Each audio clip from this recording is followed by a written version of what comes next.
नमोस्तु। नमो अरिहंताणं, नमो सिद्धाणं, नमो आयर्याणं, नमो उवज्जायाणं, नमो लोये सव्यसाहुणम्। ओकारं बिन्दुसंयुक्तं नित्यं ध्यायन्ति योगिनः। कामदं मोक्षदं चैव ओंकाराय नमो नमः। अविरल शब्द घनोग प्रक्षालित सकल भूतल मलकलंका। मुनिभिरुपासित तीर्था सरस्वती हरतु नो दुरितान्। अज्ञानतिमिरान्धानां ज्ञानाञ्जनशलाकया चक्षुरुन्मिलितं येन तस्मै श्रीगुरुवे नमः। श्री परम गुरुवे नमः। परम्पराचार्य गुरुवे नमः। सकल कलुष विध्वंसकं श्रेयसां परिवर्धकं धर्म संबंधकं भव्य जीव मनः प्रतिबोधकारकं पुण्य प्रकाशकं पाप प्रणाशकमिदं शास्त्रं श्री संयम प्रकाश नामधेयम्। अस्य मूल ग्रंथ कर्तारः श्री सर्वज्ञ देवास्तदुत्तर ग्रंथ कर्तारः श्री गणधर देवा प्रतिगणधर देवा। तेषां वचनानुसारं आसाद्य आचार्य श्री कुंदकुंदामनाय आचार्य सूर्यसागरेण विरचितं श्रोतारः सावधानतया शृण्वन्तु। मंगलम भगवान वीरो मंगलम गौतमो गणी मंगलम कुंद कुंदाद्यो जैन धर्मोस्तु मंगलम। सर्वमंगल मांगल्यम सर्वकल्याणकारिकं प्रधानं सर्वधर्माणां जैनं जयतु शासनम्। जैनं जयतु शासनम्। जैनं जयतु शासनम्। संयम प्रकाश नाम का ग्रंथ हमारे सामने यहाँ विराजमान है। आचार्य सूर्य सागर जी साहब द्वारा लिखी गई ये रचना है। हमारा नियमित स्वाध्याय इसी ग्रंथ के ऊपर हो रहा है और आज हम घूमते फिरते हुए यहाँ आगरा नगरी में आ गए हैं। आगरा नगरी में यहाँ जहाँ बाबूजी पदमचंद जी सर्राफ साहब नियमित स्वाध्याय किया करते थे, माने इस क्षेत्र में आते ही, इस जगह पर आते ही उनका स्मरण न आवे ऐसा संभव नहीं लगता। उन्होंने अपने जीवन में खूब आराधना भी की और प्रभावना भी की। आज उनका यह क्षेत्र, जिस क्षेत्र में उन्होंने जिस रह कर के आराधना और प्रभावना की थी, इसी क्षेत्र में पुनः यहाँ के विद्वानों ने, हमारे चाहे निलय जी हो, गणतंत्र जी हो, नवीन जी, विनीत जी भाई साहब बैठे हैं सामने, नवीन जी हैं और पवित्र जी हैं, ये सब विद्वान लोग यहाँ गतिविधियाँ संचालित कर रहे हैं। ये बहुत प्रसन्नता की बात है। आज सहज जी करहल से और फिरोजाबाद से लौटते हुए यहाँ ये प्रवचन का प्रसंग बन गया और हमारे भाइयों के आग्रह को मैं टाल नहीं सका और सहज ही यहाँ आ गया। नहीं तो हमारा भाव ये था कि आगे जाकर के भरतपुर में प्रवचन करने का विचार था और वहाँ भी तैयारी हो गई थी कि भरतपुर में प्रवचन होगा। लेकिन कहते हैं ना, जहाँ जैसा होना हो वही होकर के रहता है, उसे टालने में कोई समर्थ नहीं है। संयम प्रकाश ग्रंथ में जो नियमित चर्चा चल रही है, चलती हुई इस चर्चा में जैन इतिहास का प्रकरण चल रहा है। मैं इतना जान सकता हूँ, किसने यहाँ तक का प्रकरण सुना है? कोई सुन रहे हैं आप लोग क्रम से? ये जो संयम प्रकाश का प्रकरण चल रहा है, मैं थोड़ा सा आपको कल तक के प्रकरण का हवाला देता हूँ, फिर आगे बढ़ूंगा। जैन इतिहास की चर्चा चल रही थी। भगवान महावीर स्वामी से विषय को शुरू किया और शुरू करते हुए फिर 3 केवली हुए, अनुबद्ध केवली, 5 श्रुत केवली हुए, फिर अंग पूर्वधारी आचार्यों की परंपरा चलती रही, मौखिक में सब कुछ चलता रहा। फिर आगे बढ़ते बढ़ते अरहत बली आचार्य, भद्रबाहु आचार्य, भद्रबाहु निमित्त ज्ञानी जो द्वितीय भद्रबाहु है, वहाँ तक हम पहुँचे। बीच में धरसेनाचार्य और कुंदकुंदाचार्य देव की भी थोड़ी बहुत चर्चा हुई। भद्रबाहु स्वामी तक जब पहुँचे, द्वितीय भद्रबाहु स्वामी तक, तो पता लगा, बहुत सारे लोगों को पता लगा कि चंद्रगुप्त मौर्य उनके शिष्य थे। चंद्रगुप्त मौर्य ने भद्रबाहु स्वामी से दीक्षा ली थी। निमित्त ज्ञानी थे, अष्टांग निमित्त ज्ञान के आधार पर भविष्य फल बता दिया करते थे। चंद्रगुप्त को 16 स्वप्न आए और उन 16 स्वप्नों का फल उन्होंने आचार्य भद्रबाहु स्वामी से पूछा। स्वप्नों का फल एक अलग ही प्रवचन है, पीछे 2-4 दिन पहले किया है, जिनमें 4 दिन पहले किया है, जिसमें 16 स्वप्न और उनके फल की चर्चा की गई। पूरी चर्चा को सुनकर चंद्रगुप्त को वैराग्य आ गया और उसने दीक्षा ले ली। और स्वप्नों में एक बात थी कि 12 वर्ष का अकाल पड़ेगा उत्तर भारत में। ये तो स्वप्न आया था चंद्रगुप्त को और उसका फल बतला दिया था। फिर एक और घटना घट गई। वे भद्रबाहु स्वामी जिस श्रावक के यहाँ आहार करने के लिए गए, पालने में झूलते हुए एक बालक को रोते हुए देखा और स्वर के आधार पर उन्होंने फिर उस बालक से प्रश्न कर लिया। 2 महीने का बच्चा था, 60 दिन का, पलने में झूल रहा था, और उस बच्चे से पूछ लिया कि क्या क्या कह रहा है ये। थोड़ा उपयोग लगाया तो पता लगा बालक कह रहा था जाओ जाओ, ये शब्द निकल रहे थे। भद्रबाहु स्वामी ने पूछा कितने समय, तो जवाब मिला कुछ रोती हुई आवाज में। बच्चा 2 महीने का क्या बोलेगा, लेकिन जो भी स्वर निकला होगा, ये निर्णय हो गया कि 12 वर्ष का अकाल पड़ने वाला है। सभी मुनिराजों को बुलाया। लगभग 24,000 दिगंबर मुनिराज मगध देश में, उत्तर भारत में उस समय मौजूद थे, उनके आसपास के एरिया में। सबको बुला करके कहा कि 12 वर्ष का भयंकर अकाल पड़ने वाला है और हमें यहाँ से दक्षिण भारत की तरफ विहार करना चाहिए। सब तैयार हो गए और विहार करने के लिए प्रसंग बन गया। 2-3 नगर के जो सेठ थे वहाँ रहने वाले, मैंने नाम भी इसके अंदर दिए हैं, कल परसों मैंने उन नामों का भी उल्लेख किया था, कुबेर मित्र, जिनदत्त और बिंदु दत्त। और उन्होंने निवेदन किया मुनिराजों से आकर के, भद्रबाहु स्वामी से निवेदन किया। ये संघ के आचार्य थे कि आप क्या कर रहे हैं, ऐसा कुछ नहीं है, अकाल पड़ेगा तो पड़ जाएगा, यहाँ सारी व्यवस्था है, आप चिंता मत करो, यहाँ सब व्यवस्था हो जाएगी। तो भद्रबाहु स्वामी ने कहा कि नहीं, ऐसा नहीं है, ये अकाल की स्थिति है। और उन्होंने अपने स्वप्न का फल जो चंद्रगुप्त को आए थे और ये जो स्वर निमित्त ज्ञान जो बच्चे की आवाज़ से सुना था, उसके बारे में बतलाया और अपने निर्णय को अटल बतलाया कि हमारा तो पक्का निर्णय है, कुछ नहीं होगा। ये जो सेठ थे, इन्होंने दूसरे गुरुओं को, दूसरे मुनिराजों को समझाना शुरू किया। तो 2-3 मुनिराज और, रामल्याचार्य, स्थूलभद्राचार्य, ऐसे कुछ साधु थे, उन्होंने नियति पर छोड़ दिया, भाग्य पर छोड़ दिया। अब ठीक है, जो होनहार होगी, जो हो जाएगी, हम तो यहीं ठहरते हैं। तो लगभग 12,000 साधु दक्षिण भारत की तरफ चले गए भद्रबाहु स्वामी के निर्देशन में, और 12,000 साधु यहीं रह गए उत्तर भारत में ही। फिर परिस्थितियां किस तरह की बदलती चली गई, इसका कुछ चित्रण यहाँ किया गया, जो कल के प्रवचन में मैंने चर्चा की थी। हमारे ऑनलाइन साधर्मियों ने तो सबने सुनी ही है। उसमें कुछ परिस्थितियां इस प्रकार की बतलाई गई कि धीरे धीरे करके भोजन की कमी आने लगी। अकाल 12 साल का किसे कहते हैं?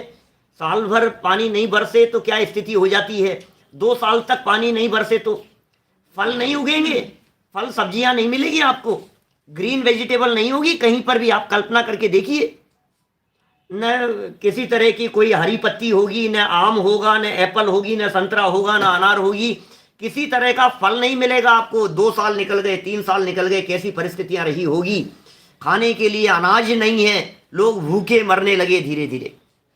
फिर अचानक एक घटना इस तरह की घटी कि एक मुनिराज कुछ पीछे रह गए। माने मुनि संघ आहार करने के लिए आते थे, कभी अंतराय हो जाता था, कभी कुछ होता था। एक मुनिराज मुनि संघ आहार करके जंगल में चले जाते थे, एक कोई वृद्ध मुनिराज पीछे रह गए, आहार करके लौटे थे। तो ऐसी घटना घटी कि भूखे लोगों ने उन्हें देख करके कि इनका पेट भरा है, पेट चीर करके अंदर से भोजन निकाल लिया। ऐसा हाल बन गया था धीरे धीरे। तो जब इस तरह की परिस्थितियां बनने लगी तो बहुत इनको श्रावकों ने निवेदन किया कि महाराज आप आते हो, फिर दूसरे लोग भी इकट्ठे हो जाते हैं और हमारे पास में कोई उपचार नहीं रहता है, किसको भोजन कराएं, भीड़ आ जाती है। अब सेठों के यहाँ पब्लिक पहुंच जाए, मुनिराजों को लोग घेर ले रहे, मुनिराजों के अंतराय होने लगे। श्रावकों ने निवेदन किया, महाराज ये तो बहुत कठिन परिस्थिति है, आप लोग भी अंतराय जान करके वापस चले जाते हो। एक उपाय हो सकता है, हम भोजन अलग से बना लिया करें और आप रात्रि में अंधेरे में यहां से ले जाओ और दूसरे दिन सुबह बैठ करके खा लो। महाराज अब क्या करें, और परिस्थितियां चारों तरफ दिखाई दे रही है। तो मुनिराजों ने उन बातों को थोड़ा स्वीकार कर लिया कि अब ठीक है, अब कोई बात नहीं है, परिस्थितियां ही ऐसी है, काल ही इस तरह का आ गया है, समय से हमें समझौता करना पड़ेगा। तो ये समझौता कर लिया। रात को भोजन बनता था, दिन में तो लोग देखते थे, अंधेरे में कोई देख नहीं पाएगा, चुपचाप आप ले जाना। नग्न दिगंबर मुनिराज कौन किसको क्या लेकर के जा रहे हैं, क्या हो रहा है पता नहीं चलेगा, तो ले जाते थे। अब रात भर पड़ा रहता था और सुबह उठ करके खाते थे। तो परिस्थिति ऐसी बनने लग गई कि कुत्ते आकर के खा जाते थे पीछे से। अब मुनिराजों के पास में मकान तो है नहीं, दरवाजे तो है नहीं कि बंद करके रख ले वे, कुछ कर ले वे, और भोजन पड़ा हुआ है, तो कुत्ते भी तो भूखे मर रहे हैं। तो फिर उसका एक समाधान खोज करके ये बतलाया गया कि आप एक लकड़ी रखना शुरू कर दो। लकड़ी रहेगी वहां तो उसके डर से कुत्ते नहीं आएंगे। तो लकड़ी रखना शुरू कर दिया, पहले भोजन लाना शुरू कर दिया था, लकड़ी रखना शुरू कर दिया। धीरे धीरे परिस्थितियां इसी तरह की और बनती चले गई। कभी अंतराय हो जाता था, कभी कुछ होता था, भोजन रखना लेना शुरू कर दिया। पात्र भी आ गया तो पात्र रखना भी शुरू कर दिया। फिर धीरे धीरे समय और थोड़ा सा बदला। एक दिन एक ऐसी घटना घटी कि नगर के कोई सेठ थे, उन सेठ के यहाँ एक वृद्ध मुनिराज भोजन के लिए, आहार के लिए पहुंचे, उधर से गुजर रहे थे। तो जैसे ही वो उधर से गुजर रहे थे, उनके घर की पुत्र वधू, बहू जो गर्भवती थी, उन्हें देख करके डर गई। उन्होंने पहले नहीं देखा होगा, जीर्ण शीर्ण शरीर, हड्डियां निकली हुई, कमजोर वाले जैसे भी दिख रहे होंगे, वो गिर पड़ी और उसका गर्भपात हो गया, बच्चा मर गया पेट में। चारों तरफ हाहाकार मच गया। अरे ये क्या स्थिति है, ये तो लोग डर जाते हैं, बच्चे डर जाते हैं, आपके कमजोर शरीर को देख करके महिलाएं डर जाती है, ऐसी घटना घट गई है। महाराज आपसे निवेदन है कि आप एक कपड़ा रखना शुरू कर दें। समय की मांग थी, जो भी परिस्थिति थी। महाराज आपको नहीं करना है, बस थोड़े समय की तो बात है, ये अकाल की बात है, ये थोड़े दिन की बात है, बस थोड़े दिन बाद में फिर वापस आप अपने जैसा आपका स्वरूप है उसी तरह से रहने लगना। तो इस तरह की परिस्थिति बनी और उन्होंने कपड़े रखना शुरू कर दिया। एक कपड़ा रखते थे, बस ये यहां तक की चर्चा मैं कल कर चुका हूं, जिसमें इतनी बात बतलाई गई कि काल की करालता क्या क्या नहीं करा लेती। कल तक ये चर्चा हुई है। माने काल जब खराब आ जाता है, खोटा काल आ जाता है, या परिस्थितियां प्रतिकूल हो जाती है, समय जब खराब आता है, तो व्यक्ति पता नहीं क्या क्या करने के लिए तैयार हो जाता है। मैं ये नहीं कहना चाहता कि वे लोग भ्रष्ट थे, लेकिन उनके दिमाग में कहीं ना कहीं, नहीं मैं नहीं करूंगा, मैं नहीं करूंगा, 50 बार मना किया होगा, नहीं हम ऐसा कैसे कर सकते हैं, हम भोजन कैसे ले जा सकते हैं रात को। फिर बाद में कई दिनों तक चलती रही होगी, आपस में जिरे बहस चलती रही होगी, लोगों ने बहुत आग्रह किया होगा, तो फिर तैयार हो गए होंगे, ऐसा कुछ हुआ होगा। फर्स्ट स्टेप पर तो नहीं तैयार हुए होंगे ना, लेकिन आग्रह को फिर धीरे धीरे करके 1 दिन हो गया, 2 दिन हो गया, दोबारा फिर कोई घटना घट गई, 15 दिन बाद में फिर चारों तरफ से जब एक ही आवाज आ रही है, महाराज निवेदन है, हमारा निवेदन स्वीकार कर लो, तो स्वीकार कर लिया। एक दुपट्टा यहां आप टांक लीजिए। तो काल की विकरालता की चर्चा कल मैंने इसके संदर्भ में बहुत सारी बातें ऐसी कही थी कि इससे हमें क्या शिक्षा मिलती है, उसकी तरफ हमें ध्यान देना चाहिए। अकाल की उस घटना के प्रसंग में बहुत सारे लोग भ्रष्ट हो गए, परंपराएं बदल गई, एक नई परंपरा ने जन्म ले लिया, शिथिलाचार बहुत भारी लेवल पर बढ़ने लगा। कैसी स्थितियां हो गई। हमें इस प्रसंग में ये शिक्षा लेनी चाहिए कि काल कितना भी प्रतिकूल आ जाए, परिस्थितियां कितनी भी क्यों नहीं हावी हो जाए हमारे ऊपर, उसके बावजूद भी हम श्रद्धा से विचलित नहीं होंगे, हम ज्ञान से विचलित नहीं होंगे, हम चारित्र से विचलित नहीं होंगे, हम संयम से विचलित नहीं होंगे, हम साधना से विचलित नहीं होंगे, हम जो आराधना कर रहे हैं उससे विचलित नहीं होंगे। अरे तो रोज परिस्थितियां बनेगी कि कभी सफर कर रहा हूं, कभी बस में चल रहा हूं, कभी ट्रेन में सफर कर रहा हूं, आज यहाँ हूं, आज यहाँ हूं, ये तो रोज बनेगा। कभी मामा के यहाँ शादी होगी, कभी चाचा के यहाँ होगी, कभी बुआ के यहाँ होगी, कभी किसी की मौत होगी, कभी कोई हॉस्पिटल में एडमिट होगा। हमें इस बात का निर्णय करना पड़ेगा कि हमारे लिए क्या महत्वपूर्ण है। ऐसा तो नहीं है कि समय आने पर फटाफट हम छोड़ देते हैं। कल मैंने 2 वाक्य कहे थे अंतिम चरणों में। मैंने कहा यदि पैसे की कमी यदि परिवार में दिखाई देती है, बिजनेस में यदि लॉस लग जाता है, तो सबसे पहले व्यक्ति दान में कटौती करता है। कहीं कटौती नहीं होती है, सिर्फ दान में कटौती होगी। और दूसरा वाक्य मेरा कहना है कि यदि आपके समय में यदि कमी पड़ती है, तो सबसे पहले कटौती स्वाध्याय में करता है, बाकी सब काम चलते रहेंगे और किसी चीज में कटौती नहीं करेगा। आपके यदि समझ लीजिए आप जॉब में हैं, आप स्कूल में हैं, समझ लीजिए, और वहां से आपका थोड़ा सा वर्कलोड है, कॉपियां चेक करके देनी है, कुछ काम है, तो आप स्वाध्याय छोड़ देंगे, बच्चों को खिलाना नहीं छोड़ेंगे, टीवी नहीं छूटेगा, दूसरे काम नहीं छूटेंगे, इधर उधर के सारे काम बराबर चलते रहेंगे हमारे। यदि छूटता है तो सिर्फ स्वाध्याय छूटता है। ये विचार हमारे को इस प्रसंग में करना चाहिए। खैर चलिए आगे बढ़ते हैं, थोड़ा सा इस प्रसंग को थोड़ा सा और आगे बढ़ाते हैं। 441 नंबर पेज है, संयम प्रकाश ग्रंथ है। जब दुष्काल के 12 वर्ष का समय व्यतीत हो गया, बड़े जोर से वर्षा हुई, सब लोग सुखी हुए, देश में सुभिक्ष हो गया, तब श्री विशाखाचार्य, ये विशाखाचार्य की भी एक बात बतला दूं आपको बीच में।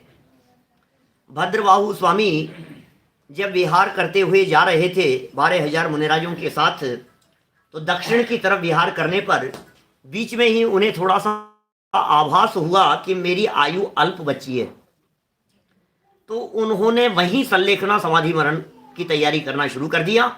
स्वयं आचार्य पद का त्याग किया और विशाखाचार्य को सारे संघ का प्रमुख बना दिया।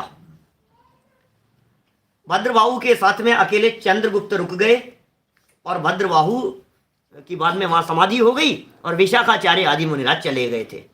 अब विशाखाचार्य मुनिराज जब लौट करके आए तब की ये घटना आगे चल रही है। 12 वर्ष व्यतीत हो गए, बड़े जोर से वर्षा हुई, सब लोग सुखी हुए, देश में सुभिक्ष हो गया। तब श्री विशाखाचार्य कर्नाटक देश से विहार करते करते उत्तर प्रांत में आ गए और स्वामी समंत भद्रबाहु के समाधि स्थान के पास ठहरे। वहां पर स्वामी जी की समाधि एवं चरण पादुका बनी हुई थी, उनको नमस्कार किया। उस समय वहां चंद्रगुप्त मुनि थे, उन्होंने श्री विशाखाचार्य को नमस्कार किया। चंद्रगुप्त ने, क्योंकि विशाखाचार्य आचार्य बन चुके थे, संघ सहित वापस आए थे, तो चंद्रगुप्त मुनि तो नव दीक्षित थे। चंद्रगुप्त मुनि को तो मुनि बने हुए ही अभी समझ लो आप 12 साल बीते होंगे लगभग, क्योंकि 12 वर्ष का अकाल पड़ेगा, ये घटना सुनकर के तो दीक्षा ली थी चंद्रगुप्त ने, और 12 साल का अकाल पूरा हो गया, तो 12 वर्ष पहले के दीक्षित थे चंद्रगुप्त स्वामी। चंद्रगुप्त ने उन्हें वंदन किया, नमस्कार किया, किंतु विशाखाचार्य ने प्रत्युत्तर नहीं दिया, कोई जवाब नहीं दिया, उनको नमस्कार का जवाब नहीं दिया।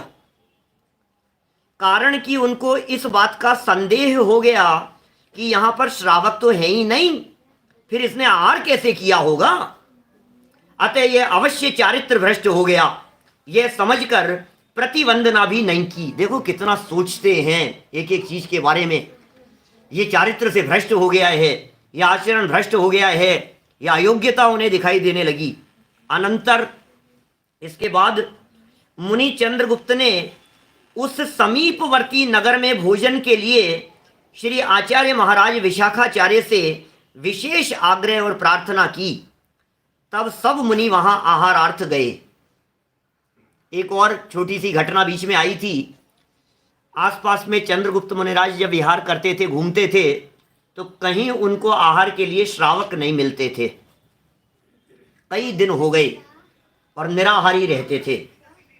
एक बार वन में देवी ने प्रसन्न होकर के उनके लिए भोजन की थाली लगा दी। भोजन की थाली देख करके आश्चर्यचकित हुए, भोजन ग्रहण नहीं किया इन्होंने। रोजाना जाते थे, फिर किसी दूसरी दिशा में जाते थे, बोले श्रावक तो है ही नहीं, थाली लगी हुई है, मैं कैसे आहार ग्रहण कर सकता हूं। ये आहार ग्रहण नहीं करते थे। फिर एक दिन ऐसा प्रसंग बना कि देवी ने रोज सोचा कि ये आहार लेते नहीं है, तो देवी ने वहां नगर बसा दिया जंगल में 2-3 किलोमीटर दूर जाकर। तो चंद्रगुप्त मुनिराज पहुंचे तो उन्हें आहार दे दिया और ये रोजाना आहार लेते रहे। अब ऐसे ही विशाखाचार्य, चूंकि वो आचार्य थे, ये मुनि थे, आचार्यों की तो पूरी इतनी पकड़ होती है श्रावकों के ऊपर, संघों के ऊपर, सब जगह पर वो बराबर इस बात का ख्याल रखते हैं कि कितनी जगह पर पहुंचेंगे, कहाँ श्रावकों के घर हैं, कितने परिवार हैं, और वहाँ व्यवस्था हो सकेगी या नहीं हो सकेगी, कौन सी दिशा में हमारे को विहार करना चाहिए। ये बराबर सोच करके, विचार करके आचार्य अपने संघ का संचालन उस दिशा में करते हैं, उस दिशा में ले जाते हैं पूरे संघ को। तो विशाखाचार्य को तो पता था कि यहाँ श्रावकों के कोई घर नहीं, यहाँ तो है ही नहीं, ये कहाँ आहार ले रहा है। और बाद में जब चर्चा चली होगी तो चंद्रगुप्त स्वामी ने कह दिया कि भाई पास में नगर है और चलो आहार के लिए। तो सारे मुनिराज वहां उस नगर की तरफ चले गए। वहां पर देखिए क्या हुआ, मुनि चंद्रगुप्त ने उस समीपवर्ती नगर में भोजन के लिए श्री आचार्य महाराज विशाखाचार्य से विशेष आग्रह और प्रार्थना की। तब सब मुनि वहां आहारार्थ गए। वहां पर एक वृद्ध ब्रह्मचारी किसी गृहस्थ के घर कमंडल भूल गया। कोई वृद्ध ब्रह्मचारी थे साथ में, कमंडल भूल गए किसी गृहस्थ के यहाँ। याद आने पर जब लेने गया तो वहां एक वृक्ष की डाल पर वह कमंडल मिला। जंगल था, नगर ही गायब था। अब क्या करें, नगर आदि की रचना सब विनश गई। तब सब समाचार स्वामी विशाखाचार्य से कहा। सब वृत्तांत का पता लगने पर चंद्रगुप्त सहित सब मुनियों ने प्रायश्चित्त किया और अवंती देश की तरफ विहार कर उज्जैनी शहर में पहुंचे। देखिए पूरी घटना जो यहाँ बतलाई जा रही है, इस घटना से एक और महत्वपूर्ण तथ्य की तरफ आप लोगों का ध्यान आकर्षित करना चाहता हूं। मनुष्य देह की कीमत, माने हमें देव पर्याय अच्छी लगती है, देवगति अच्छी लगती है। देवगति का नाम सुनकर के मुंह में पानी आने लगता है। हर व्यक्ति, अरे मरने के बाद में काम जीवन भर कैसे भी किए हों, लेकिन समाज वाले भी सब कहने लगते हैं स्वर्गवासी हो गए, वैसा स्वर्गीय हो गए, स्वर्गवासी हो गए, देवलोक गमन हो गया इनका। अरे कहाँ देवलोक गमन है, आप उसको अच्छा मान रहे हैं, स्वर्गवासी होने को आप श्रेष्ठ मान रहे हैं। यहाँ ये कह रहे हैं देवलोग मुनिराज को आहार देने के योग्य नहीं होते। देवों में मुनिराज को आहार दान देने की पात्रता नहीं होती, क्योंकि देव अपने मूल शरीर से तो वहीं रहते हैं भोगों में, और डुप्लीकेट शरीर बना करके, मायामयी शरीर बना करके यहाँ आते हैं और आहार देने का प्रयत्न करते हैं। बोले आपको कोई अधिकार नहीं है, क्योंकि आप तो भोगों में लीन है वहां पर। और दूसरी बात, प्रासुख भोजन कहाँ बनेगा, माया से बनाया हुआ है, वो तो छल से बनाया हुआ भोजन है। तो यहाँ इस पूरी घटना में विशाखाचार्य और चंद्रगुप्त मुनिराज ने, पूरे संघ ने जो आहार ग्रहण किया था उसके लिए प्रायश्चित अंगीकार करके इस बात को सिद्ध कर दिया कि भैया मनुष्य जीवन ही श्रेष्ठ है। अरे संयम की साधना करने वाले, आराधना करने वालों के लिए तो ये श्रावक धर्म, या समझ लीजिए गृहस्थ दशा, यही सर्वोत्तम है। गृहस्थ दशा ही सर्वोत्तम है।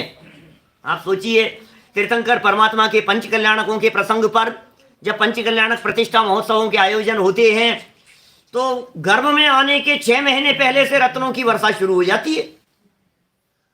9 महीने गर्भावस्था में रहते हैं तो रत्नों की बरसात चलती रहती है। गर्भ कल्याणक मनाने के लिए स्वर्ग से देव आते हैं, जन्म कल्याणक मनाने के लिए स्वर्ग से देव आते हैं। ऐरावत हाथी आता है और बैठा करके पांडुक शिला पर ले जाते हैं। 1008 कलशों से जन्माभिषेक होता है। वस्त्र स्वर्ग से आते हैं, भोजन की व्यवस्था स्वर्ग से होती है, खेलने के लिए देव होते हैं। जब दीक्षा का प्रसंग, जीवन भर देव लोग उनके साथ साथ में सारी व्यवस्थाएं करते रहे, और दीक्षा का प्रसंग आता है तो स्वर्ग से पालकी भी देव लेकर के आते हैं। बोले उसके बाद क्या होगा, उठाने का विवाद है। एक तो वो झटका लगा देवगति के जीवों को, उठाने का विवाद हो गया उसी समय। और दूसरा झटका कि भाई साहब अब आपकी छुट्टी हो गई, अब आप जाओ। अब ये दिगंबर मुनि हो गए हैं, अब इन्होंने दीक्षा ले ली है, अब आपका यहां कोई काम नहीं है। अब जब इनको केवल ज्ञान की प्राप्ति हो जाए तब दौड़े चले आना, तब तक ये पीछा छोड़ो। एक दिन, जन्म से लेकर के 83 लाख पूर्व तक देवगति के जीव एक दिन के लिए भी ऋषभ देव को जिन्होंने नहीं छोड़ा, दीक्षा लेने के बाद 1000 वर्ष तक वो सारे देवगति के जीव क्या सोचते रहे होंगे। 83 लाख पूर्व के काल में, जीवन काल में, ऋषभ देव स्वामी के जीवन काल में जब तक दीक्षा नहीं ली थी, उससे पहले एक दिन, 1 मिनट, एक समय के लिए भी असंख्यात देव, हजारों लाखों, कितने भी कह सकते हो आप, अदृश्य होते हैं, आ जाते हैं, खेलने के लिए आ जाते हैं, व्यवस्थाओं के लिए आ जाते हैं। कैसा फील किया होगा उन्होंने, अब हमारा कोई काम ही नहीं है, अब हमारी व्यवस्था नहीं है। संयम की चर्चा है भाई साहब। आहार देने के योग्य नहीं है। जीवन भर 83 लाख पूर्व तक देवगति के जीव, स्वर्ग के देव उनके आहार की व्यवस्था करते रहे, और आज दीक्षा लेने के बाद में 6 महीने तक ध्यान अवस्था में ऋषभ मुनिराज बैठे हुए हैं, और 7 महीने 9 दिन तक वे रोजाना चक्कर लगा रहे हैं नगर के। वे देव लोग आहार नहीं दे सकते हैं, क्या करें? कुछ व्यवस्था नहीं कर सकते हैं। देवों को आहार देने का अधिकार नहीं है। अपवित्रता है, शरीर भी अपवित्र है, ऐसा कह सकते हैं। भोगों की अत्यधिक बाहुल्यता के कारण वो देह भी अपवित्र कहलाता है। तन में रोग नहीं है, हड्डी खून मांस नहीं है, शरीर में निगोदिया नहीं है, लेकिन उसके बावजूद भी वो इतना अपवित्र है कि वो मुनिराजों को छूने के योग्य नहीं है और आहार देने के योग्य नहीं है। ऐसा लगता होगा उनको।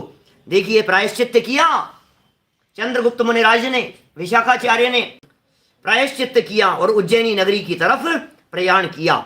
इसके बाद मुनि श्री विशाखाचार्य को मुनि संघ सहित कर्नाटक देश से आया जानकर रामल्य तथा स्थूल भद्राचार्य ने, साधु ही थे ना, धर्म तो 2 थे ही नहीं, धर्म तो एक ही था, दिगंबर धर्म।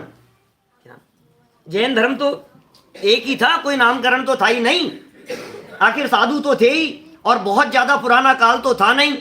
हम यदि 12 साल बाद में मिले तो एक दूसरे को जानते हैं, पहचानते हैं, परिचय है, वर्षों तक साधना की है, दिगंबर दशा में रहे हैं, ये सब बातें तो सामने थी ही ना। तो स्थूल भद्राचार्य, इन्होंने अपने शिष्य इनके पास भेजे, विशाखाचार्य के पास अपने शिष्यों को भेजा। ये कौन थे? ये वो थे जो उत्तर भारत में रुक गए थे। शिष्यों को वहां भेजा, उन्होंने स्वामी विशाखाचार्य की वंदना की, किंतु मुनि श्री विशाखाचार्य ने उनका वेश आदि विरुद्ध देखकर प्रतिवंदना नहीं की। ये क्या वेश बना लिया तुमने? ये क्या दुपट्टा यहां सामने लगा लिया है? ये क्या हाथ में लकड़ी ले रखी है? ये क्या पात्र तुम्हारे हाथ में आ गया है? प्रतिवंदना नहीं की, माने उनको आशीर्वाद भी नहीं दिया। और क्या कहा? पूछा कि आप लोगों ने ये क्या स्वरूप बना लिया है? आपको प्रायश्चित लेकर अपना पुरातन वेश ही स्वीकृत कर लेना समुचित है। उनको उपदेश दिया। लेकिन भाई क्या बात बतलाएं, कितना भी उपदेश दे दो, कितनी भी बात कह दो, लेकिन कहते हैं ना, सीख वाको दीजिए जाको सीख सुहाए। आप जबरदस्ती यदि किसी को उपदेश देने का प्रयत्न करेंगे, आप यदि जबरदस्ती किसी व्यक्ति को संदेश देने का प्रयत्न करेंगे, उसके ऊपर थोपने का प्रयत्न करेंगे, भाई साहब, दादा का एक बहुत सुंदर वाक्य है, धर्म स्वपरीक्षित साधना है। देखा देखी नहीं होता है, दिखावे में नहीं होता है, प्रदर्शन में नहीं होता है, दबाव में नहीं होता है, चलो हम भी कर लेते हैं, चलो हम भी कर लेते हैं। फिर तो हाल ऐसा होता है कि ऋषभदेव स्वामी के साथ में 4000 मुनिराज भ्रष्ट हो गए थे। ये देखा देखी का हाल है। अंदर में आपको बात जचती है या नहीं? अंदर में आपको ये बात स्वीकार होती है या नहीं? आपको इस बात की सच्ची श्रद्धा है या नहीं है कि ये धर्म सच्चा है? आपको विश्वास अंदर होना चाहिए। हम जिस पथ पर चल रहे हैं, हम जिस मार्ग पर चल रहे हैं, ये जैन दर्शन का मार्ग, ये वेद विज्ञान की चर्चाएं, ये अकर्तावाद की चर्चाएं, ये एक द्रव्य दूसरे द्रव्य का कर्ता धर्ता नहीं है, ये बात आपको अंदर से जचती है या नहीं जचती है? शुभ भाव में धर्म नहीं है, पुण्य में धर्म नहीं है, पुण्य पाप दोनों समान है। ये शुभ भाव की चैंट आज तक इस जीव को अनादि काल से अटकाती रही है। ये बातें आपको कुछ जचती है क्या? ये बातें समझ में आती है क्या? देखो, समझ में नहीं आई, लेकिन बहुतों को समझाया, बहुत संभल भी गए, सुधर भी गए। ये बहुत गजब की बात कहना चाह रहे हैं। विशाखाचार्य ने उनसे कहा कि ये क्या स्वरूप बना लिया है, आप प्रायश्चित ले लो, अब कोई बात नहीं, हो गया जो हो गया। और भी पूर्व में 150 साल पहले माघनंदी आचार्य हुए, उसके यहाँ रहने लगे थे, कुम्हारन के यहाँ रहने लगे थे। वो घटना आई थी पीछे, इतिहास की चर्चा करते समय वो घटना बतलाई थी, और फिर उसके बारे में समझाया होगा कि देखो उनके साथ भी ऐसा हो गया था, वो वहाँ रहने लग गए थे। फिर बाद में जब समझ में आ गई तो उन्होंने वो कुम्हार का वेश छोड़ दिया और पीछे कमंडल लेकर के वापस दिगंबर साधु हो गए। इसमें क्या हो गया? आपसे गलती हो गई, 10-12 साल हो गए, 8-10 साल हो गए होंगे, जितना भी आपने ये भ्रष्टता से बिताया है, लेकिन आपको पता तो है ना कि असली स्वरूप तो वो है, जानते तो हो ना आप। आपने डायरेक्ट तो ये वेश नहीं लिया है, आपने जब दीक्षा ली थी उस समय तो आपका वेश कुछ और था। भाई ये तो निश्चित ही बात होगी ना कि अकाल के दौरान कोई व्यक्ति नया दीक्षित नहीं हुआ होगा। ये तो नक्की है ना बात। इसका मतलब जितने भी लोग थे वो सब पुराने ही थे। तो पता तो है ही ना, शुद्धोपयोगी होंगे, छठे सातवें गुणस्थानवर्ती होंगे, फिर बाद में धीरे धीरे किस तरह से आपका गुणस्थान गिर गया, आपने क्या वेश बना लिया है, वापस कोई दिक्कत नहीं है, आप पुनर्दीक्षित हो जाइए और स्वभाव की साधना कीजिए। समझाया सब। तब शास्त्रोक्त दंड लेकर अनेक साधुओं ने पुरातन वेश ही ग्रहण कर लिया। समझ में आ गई? जिसकी समझ, जिस देखो भाई, जिसकी होनहार भली होती है उसे ये बातें समझ में आती है। जिसकी होनहार भली होगी, जिसका काल अच्छा आ गया होगा, जिसका समझने का काल आ गया होगा, उसके ये सारी बातें समझ में आएगी, सबके समझ में आएगी भाई साहब।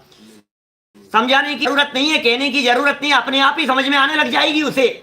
ऐसा भी कह सकते हैं, अपने आप ही न मालूम कब से उसके कान में वो वाणी पड़ जाएगी कि समझ लो उसका काल बदल गया, उसका समय बदल गया। हो सकता है फिर कोई शिविर लगा हो सकता है किसी के तीये की बैठक में गया हो और 5 मिनट किसी विद्वान का वक्तव्य सुना हो और जिंदगी बदल गई। ऐसा भी हो सकता है। पता नहीं किसी के यहां मिलने के लिए गए थे और वहां कौन से पंडित जी बैठे थे और उन्होंने 5 मिनट क्या बतलाया और हमारी तो धारा ही बदल गई। ऐसे भी लोग होंगे, बहुत सारे लोग होते हैं। क्या पता कब किसका समय आ जाए। क्या नाडा जी साहब, क्या पता कब किसका समय आ जाए, कब किसका समय बदल जाए। इसलिए भाई पवित्र एक काम करना है, अपने को तो बीज फेंकते रहना है, क्या पता कौन सी जगह पर पौधा उग जाए।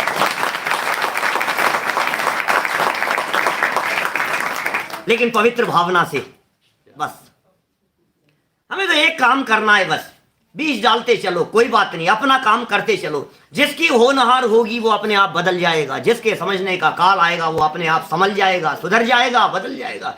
अरे क्या पता 6 महीने 8 समय में 608 ही तो जाएंगे। आप मार मार के थोड़ी ना पहलवान बना सकते हो। क्या कहें, माने जबरन किसी के साथ में कुछ नहीं होता है। देखो घटना देखना अभी क्या हुआ। आगे का जो वाक्य इन्होंने दिया है, ये वाक्य इतना खतरनाक है, आप घर घर में महसूस करेंगे इस वाक्य को। ये ऐसा वाक्य लिखा है इन्होंने, देखिए लिखा आगे, शास्त्रोक्त दंड देकर अनेक साधुओं ने पुरातन वेश ग्रहण कर लिया, किंतु थोड़े से साधुओं ने दिगंबर मुद्रा की कठिनता समझकर, अब यार बहुत कठिन है यार, वो पहले जैसे वो अभी चल रहा है ना, चलने दो ना, क्या दिक्कत है। पब्लिक को भी स्वीकार है और अपने को भी स्वीकार है, और दिक्कत क्या है। और हाथ में लकड़ी रहती है, थोड़ा चलने में भी सुविधा रहती है, जानवरों से भी सुविधा रहती है, और एक कपड़ा ही तो टांग रखा है, इसमें क्या फर्क पड़ गया। पात्र ही तो ले रखा है, और पात्र से पहले अपन रात को लेकर के आते थे, इतना कर सकते हैं, दिन में लेने के लिए जाएंगे और क्या होगा। कुछ लोगों को समझ में नहीं आई बात। थोड़े से साधुओं ने दिगंबर मुद्रा की कठिनता समझकर उस नवीन वेश को ही अपनाए रखा। उन्हें ज्यों ज्यों समझाया गया, जैसे जैसे समझाया गया कि तुम गलत कर रहे हो, धमकाया गया, समझाया गया, धमकाया गया, त्यों त्यों उनकी कषाएं और बढ़ने लगी। इससे कुछ समझ में आ रही है क्या बात? आपको कहीं कुछ कहानियां दिख रही है क्या अपने घर घर की? बच्चों की, पत्नी की, हस्बैंड की, चाचा जी की, है अपने बुआ जी की, बहन की। मैं समझा चाहिए उल्टे ही पड़ते हैं। मैं इनको समझाते समझाते परेशान हूं। कितनी बार इनको समझाया भाई, जितना हम इनको कहते हैं ये उतने ज्यादा और उल्टे होते हैं।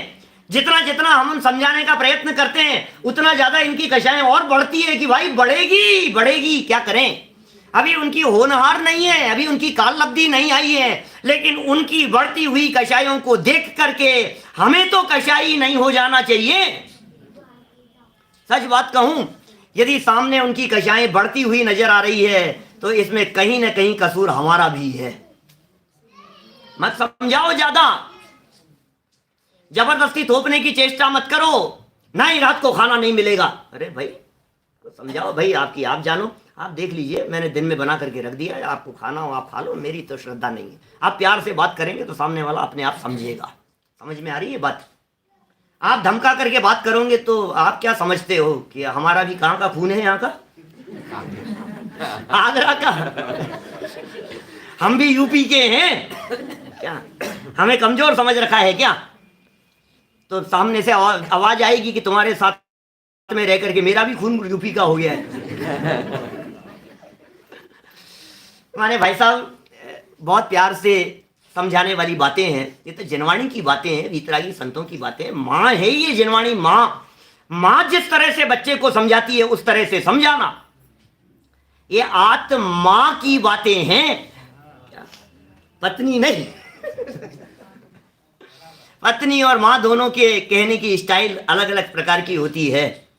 दोनों की कहने की स्टाइल, दोनों के बात करने का तरीका अलग अलग तरह का होता है।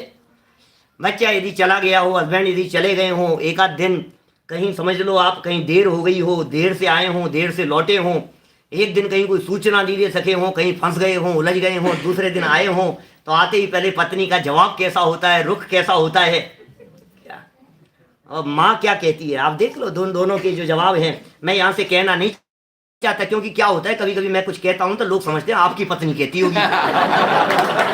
अरे भाई लोग तो लोग हैं, अब क्या क्या कहो। नहीं, हमारे साथ इसकी स्थिति ऐसी इसलिए नहीं बनती है क्योंकि वो हमेशा साथ ही रहती है। माने हमारे साथ वो बात नहीं है, लेकिन फिर सही धर्म पत्नी। हाँ, सही धर्म पत्नी है, लेकिन बात ऐसी है ना, माने जो भी होता है, क्योंकि वो अधिकार समझती है पत्नी अपना। आप उसे अदरवाइज नहीं लीजिए, उसका पूरा अधिकार है इस बात को जानने का कि कहाँ रह गए थे। माने आप उसको अलग अलग वे में क्यों समझ रहे हैं, लेकिन तो भी वे ऑफ टॉकिंग जो जिसे अपन कहते हैं, वो जो माँ की बात होती है कि माँ आते ही पहले पूछेगी बेटा कहाँ रह गया था, कहीं संकट में तो नहीं फंस गया था, कहीं परेशान, खाना खाया कि नहीं, तूने देखा कि नहीं। और पत्नी को तो उससे कोई मतलब नहीं है कि आपको तो कोई मतलब नहीं है, हम तो मर गए जैसे तुम्हारे, हम तो कोई है ही नहीं, हम लगते क्या है तुम्हारे, एक सूचना नहीं दे सकते थे, फोन नहीं कर सकते थे, ऐसा नहीं हो सकता था। खैर भाई साहब यहाँ कहना चाहते हैं, यहाँ आत्मा है, ये पत्नी नहीं है। ये जनवाणी माँ है हमारी। तो जनवाणी माँ के जो वचन होते हैं वो कितनी सरल भाषा होती है, कितनी कोमल भाषा होती है। हर चीज सिखाती है जनवाणी माँ हमारे को, प्यार से सिखाती है, सरलता से सिखाती है, विनम्रता से सिखाती है। अरे जैसे समझ में आए वैसे समझाने का प्रयत्न करती है माँ। किस तरह से आप देखो, 2-2 साल के बच्चों के पीछे माँ खाना लेकर के दौड़ रही है, आप देखो तो सही। और पति ने खाना नहीं खाया कि आज ये सब्जी नहीं हुई, खाना हो तो खाओ। ये क्या चक्कर है भाई साहब, ये चक्कर क्या है, ये फर्क है। ये जनवाणी माँ जैसे बच्चा खेल रहा है, वो दौड़ रहा है, वो बच्चा खा नहीं रहा है, उसको प्यार से बिठा करके उसको देख देख देख गेम देख देख देख देख, और फिर मुंह में डाल दिया। ऐसा होता है। उसको बुला लेंगे, उसके पीछे पीछे दौड़ते रहेंगे। तो जैसे स्टाइल माँ की होती है खिलाने की, उसी तरह से ये जनवाणी माँ की स्टाइल है कि भाई ये आराधक व्यक्ति जैसे संभल जाए, जैसे विषय कषायों से विरक्त हो जाए, जैसे आराधना के मार्ग में लगे, जैसे ये आत्मकल्याण के मार्ग में लगे, और जैसे ये सुखी हो पाए, बस वैसे जनवाणी माँ समझाने का प्रयत्न करती है। लेकिन फिर भी थोड़ी सी जहां डांट लगा दी जाती है, वहां पलट करके सामने से जवाब आ जाता है। ये कह रहे हैं उस वेश को देख करके आचार्यों ने जब समझाने का प्रयत्न किया तो कषायें बढ़ने लगी, विरोध होने लगा कि नहीं मानेंगे हम, तो ठीक है हम तो ऐसे ही रहेंगे। अब ये देखो, अकाल का प्रभाव था और धारा बट रही थी धीरे धीरे। ज्यों ज्यों समझाया गया त्यों त्यों कषायें बढ़ने लगी, और यहां तक कि कुछ शिष्यों ने स्थूल भद्र को खूब मारा भी।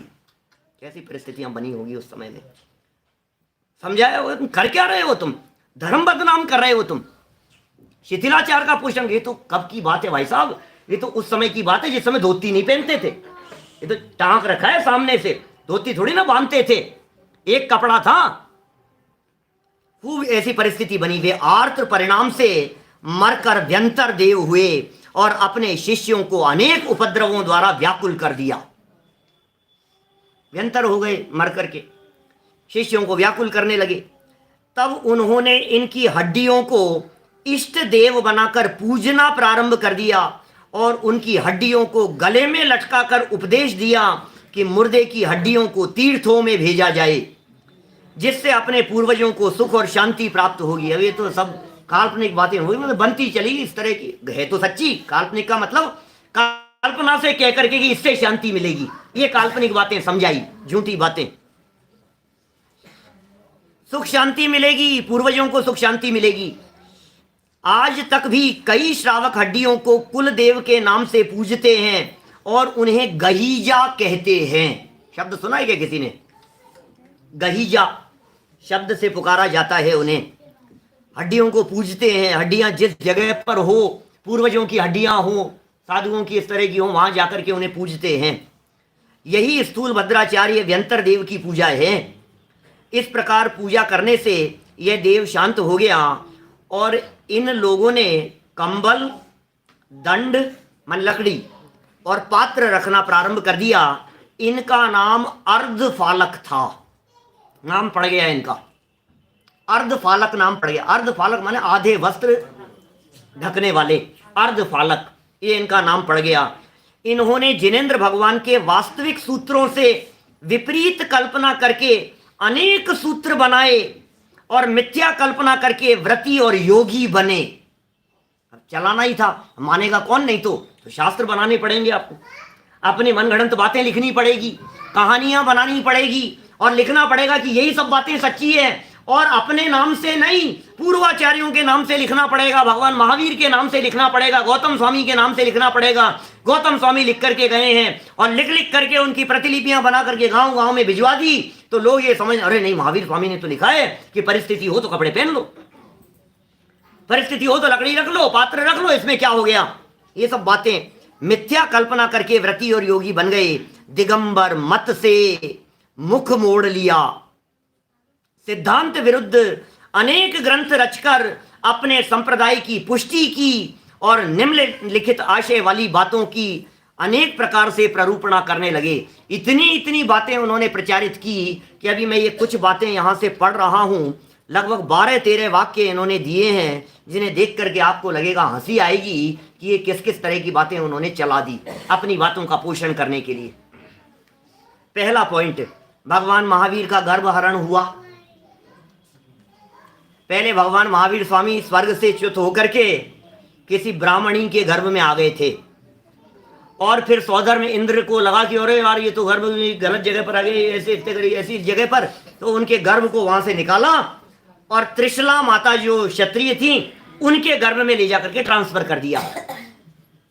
टोडरमल जी ने तो बहुत इन सब बातों को खोला है, ये बातें कैसे संभव है, ऐसा कैसे होगा। अच्छा, इस बात को इस तरह से और तर्क दिया टोडरमल जी साहब ने, यदि ये माना जाए, 5वें अधिकार में चर्चा की है, यदि ये माना जाए तो एक बहुत बड़ी प्रॉब्लम आएगी कि गर्भ कल्याणक तो किसी और के घर में मना और जन्म किसी और के घर में मनेगा क्या।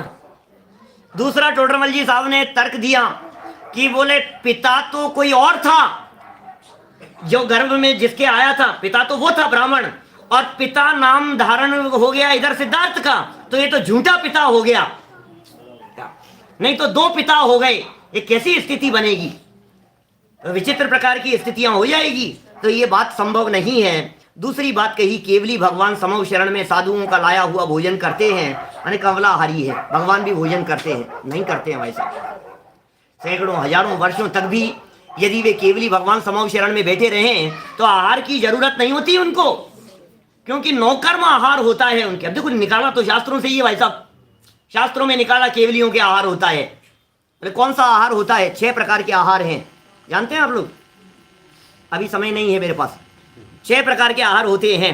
उन 6 प्रकार के आहारों में से एक का नाम है कवला आहार, और उनके होता है वो है नौकर्म आहार। कर्म आहार नारकियों के होता है, देवों के होता है।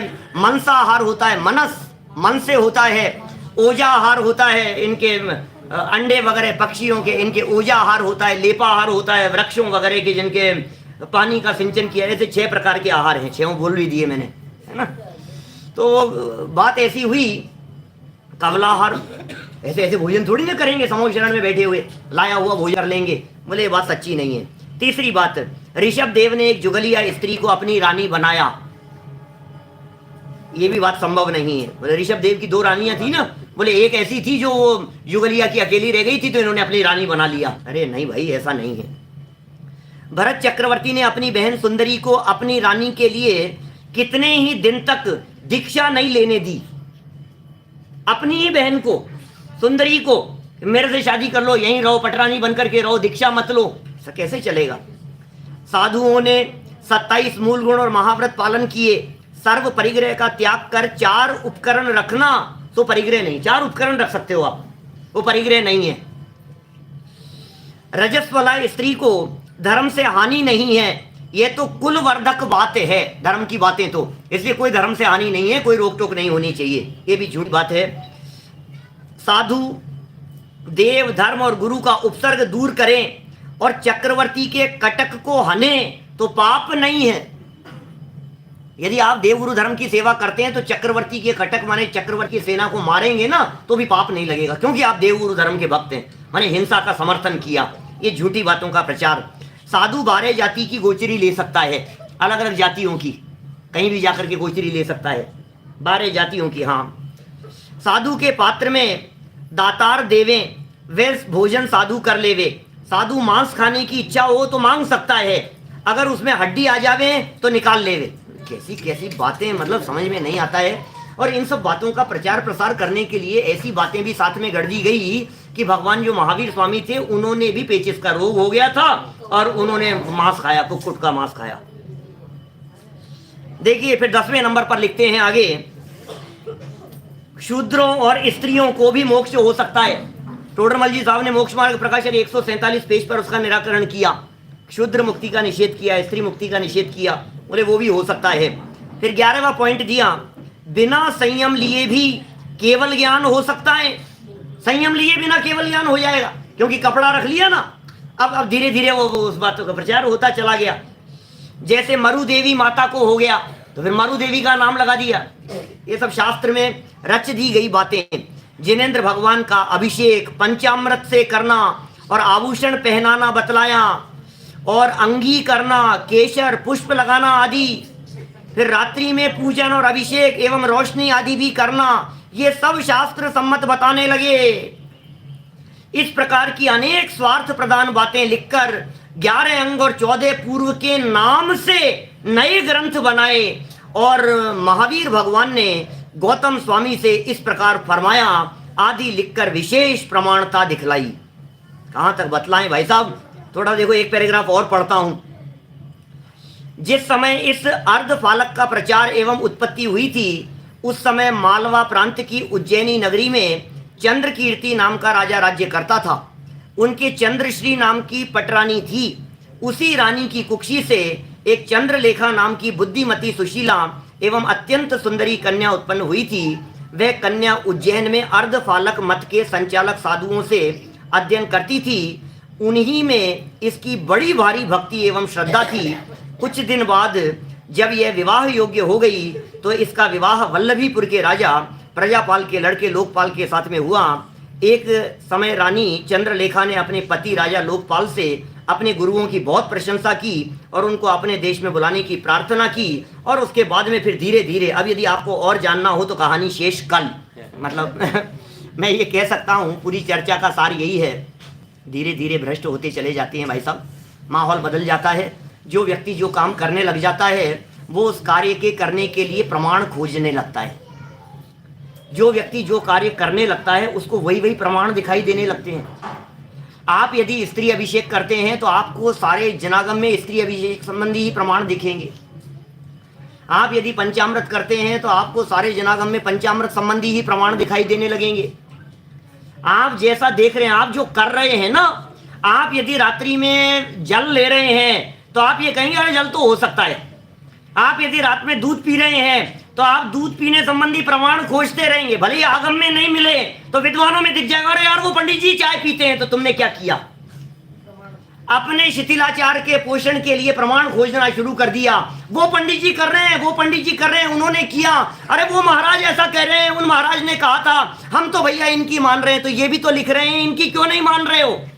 सबसे बड़ी समस्या यह है कि हम उन्हीं बातों को स्वीकार करते हैं जिनको हमारा मन मानने को स्वीकार करता है, लेकिन भाई मन अनुसार शास्त्र को नहीं समझना है, शास्त्रों के अनुसार अपने मन को समझाना है। ये मार्ग तो समझने का मार्ग है, समझाने का मार्ग नहीं है। औरों को समझाने का मार्ग नहीं है, औरों को उपदेश देने का मार्ग नहीं है। हम किस किस को समझाएंगे भाई साहब? हम तो घर घर में जाते हैं भोजन करने के लिए, जैसे ही घर में पहुंचते हैं, घर में क्या पहुंचते हैं, रास्ते में ही चल रहे होते हैं तो ले जाने वाला व्यक्ति कहता है पंडित जी आप उसको चल के समझाना। हमारे चाचा जी को समझा देना, बस हमारे वो ताऊ जी का लड़का है उसको समझा देना, हमारा बच्चा है बस वो 22 साल का है, आप समझाओगे तो समझ में आ जाएगा, उसको समझा देना। कहा आपको भी कुछ समझना है? हमको तो कुछ नहीं समझना है। हमें कुछ नहीं समझना है, सब दूसरों को ही समझाना है। भैया संपूर्ण द्वादशांगमयी जो जिनवाणी है ये किसी और के लिए नहीं है, ये मेरे लिए है। यदि इस भावना से आप जिनवाणी को पढ़ेंगे तो ये जिनवाणी हृदय में उतरेगी और अपना कल्याण होगा। माने संपूर्ण जिनवाणी जो कुछ भी पढ़ें, जहां से भी पढ़ें, सिर्फ इसलिए पढ़ें ग्रंथ समय सार, क्या है वो नहीं और है ना, ये समय सार बनाया गया है मेरे लिए, बस ऐसा समझ लीजिए।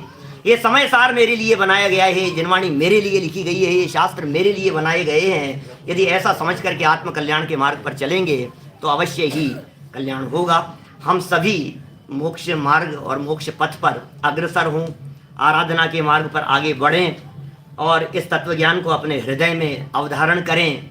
जो समझने की योग्यता रखता हो उन्हें समझाएं, जो समझने की पात्रता रखता हो उन्हें समझाएं, उन्हें बताएं, सरल भाषा में उन्हें संदेश देवें, उन्हें उपदेश देवें। समझे तो ठीक और नहीं समझे तो ठीक, लेकिन हमारा काम यह है कि सरल भाषा में मिलने वाले व्यक्तियों को इस तत्व ज्ञान से परिचय कराते चले जावें। ये जो आराधना का केंद्र वर्षों से हुआ करता था, अपना जो ये क्षेत्र है आदरणीय बाबूजी का क्षेत्र, यहाँ से उसी तरह से तत्व ज्ञान की धारा वापस बहती रहे और प्रभावना होती रहे, इसी मंगल भावना से बात को यहीं विराम देता हूँ।